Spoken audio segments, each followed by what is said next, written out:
Hello and welcome to my channel. My name is Crystal and I'm going to show you how you can make your builder grade cabinets look custom and more built-in. I always like to reach out and say if you are doing a project like this in your kitchen, please feel free to leave me a comment or find me over on Instagram and send me a message if you have any questions on a step that we might have forgot to mention. I really do love being able to help you guys on your projects as well, so don't be afraid to reach out. So the first board I'm measuring is going to be from the left side of the cabinet past the second cabinet all the way to the wall. It's kind of like a box against the wall that goes past the cabinet on the right. Because I'm basically creating a two-sided box, I have to measure the length, width, and height of the area that we're going to fill.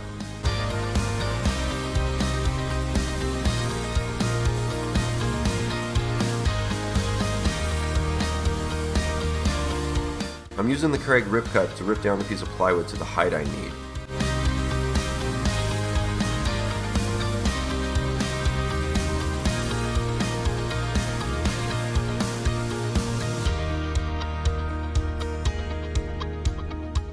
After I rip down the piece of plywood, I just have to cut it to the actual width that I need.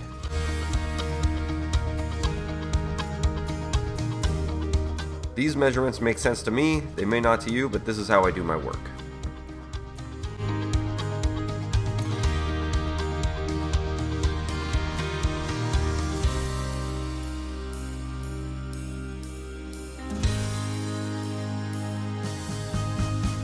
It's always nice to have a little helper come and help you. However, I think that his diagram wasn't as accurate as mine. After test fitting, I found out that either the cabinets were not hung straight or the ceiling was crooked. Either way, I had to remove a little bit to make it fit perfectly.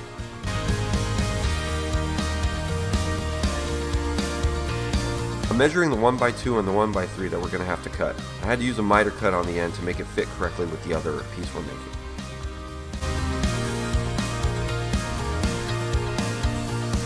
You can see that the trim doesn't go to the end of the board. This will make sense when you see it later.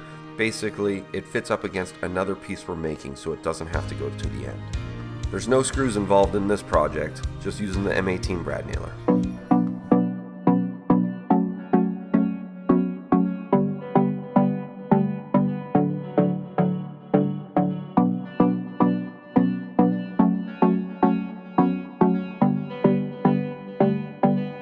After making the front, it was on to making the side of the box. This is done basically the same way.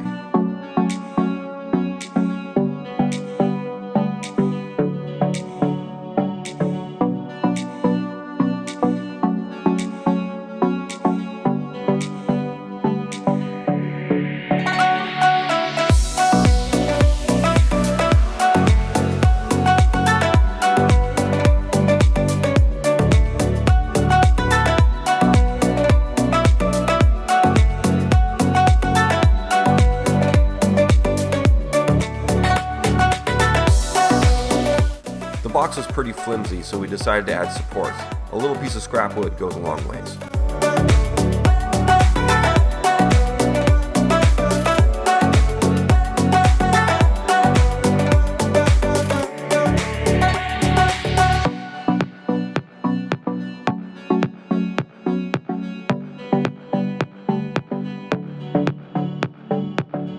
The most important part of this project is just keep measuring. After we did the initial side, it was time to measure for the second side. The process is then repeated. For the next box, I measured the height on the left side and the right side and found that the ceiling was once again not straight. So I ripped it down to the dimensions I needed, and then I had to draw a line to cut off a little bit more to make it fit correctly.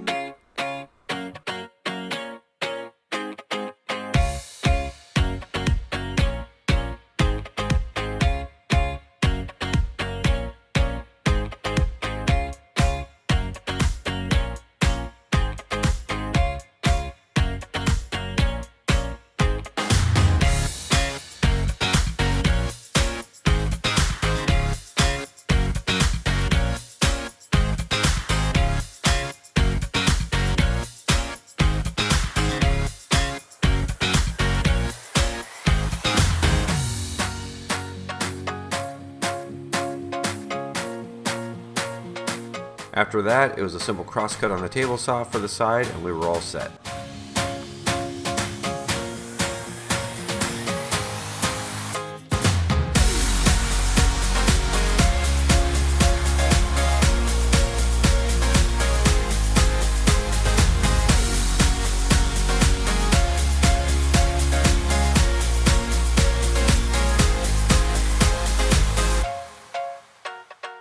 Because I had to match up this trim with what I would like to call a reverse miter cut, we actually test fit it quite a bit to make sure it was perfect.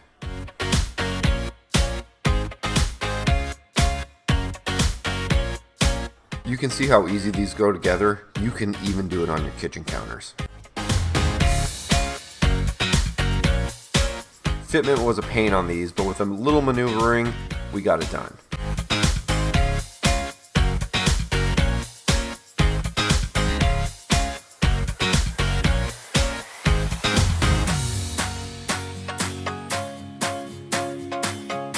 And now that everything fits perfectly, we're going to take these all down, take them outside, and I'm going to fill all the nail holes, the seams, any imperfections in the wood.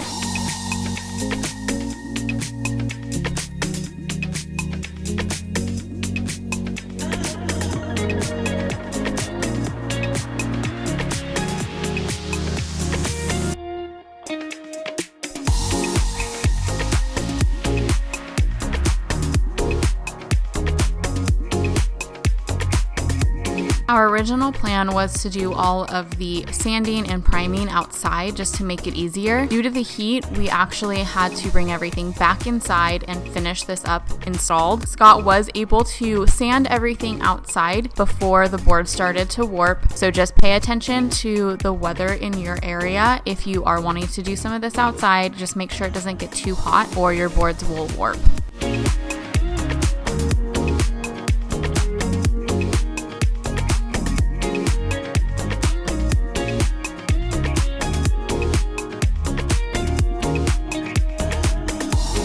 So I'm going in with the Kills All-Purpose Primer, which I will have linked in the description box, as well as everything else we used for this project. And I did just want to let you know that from here on out, I will only be focusing for the video on this section of the cabinets, just to make it a little more smoother for you guys and not having to jump around to each section of the kitchen. The area of the cabinets you saw Scott build was our hardest section because of the corner, and I wanted to show you guys how we did that because I feel a lot of people will also run into that with their kitchen. And like I said earlier, if you guys have questions on how we did the other areas of our kitchen, just leave me a comment and I'll get back to you. And here is what they all look like with the first coat of primer. And then after the primer is dry, you will go over everything with a 220 grit sandpaper.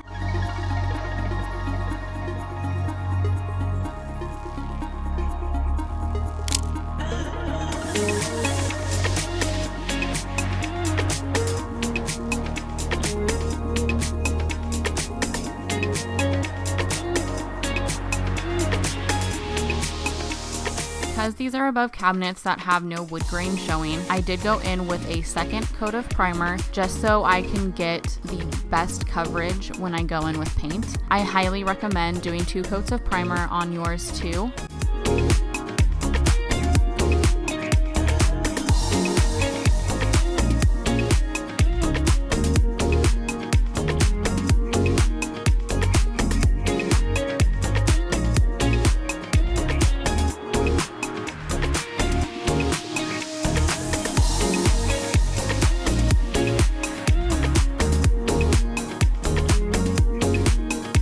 Really see the difference of 1 coat versus 2 coat here. After your primer has dried, you're going to want to go in with caulk and fill all the gaps and seams that you can see.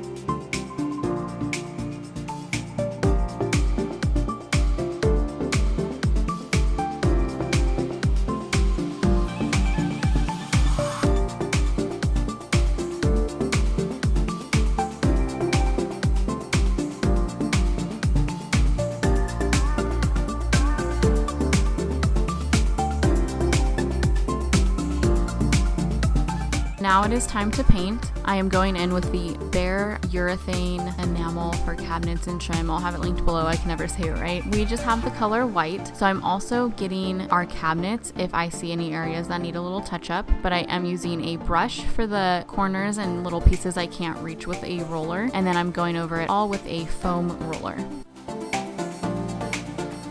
And as always, I did do 2 coats of paint on this.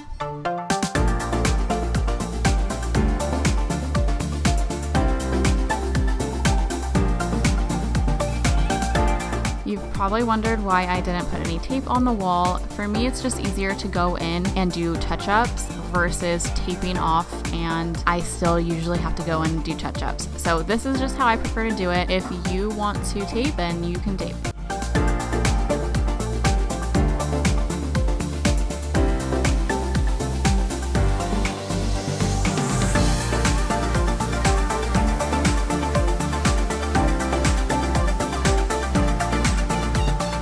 So let's remember what the kitchen looked like before doing this.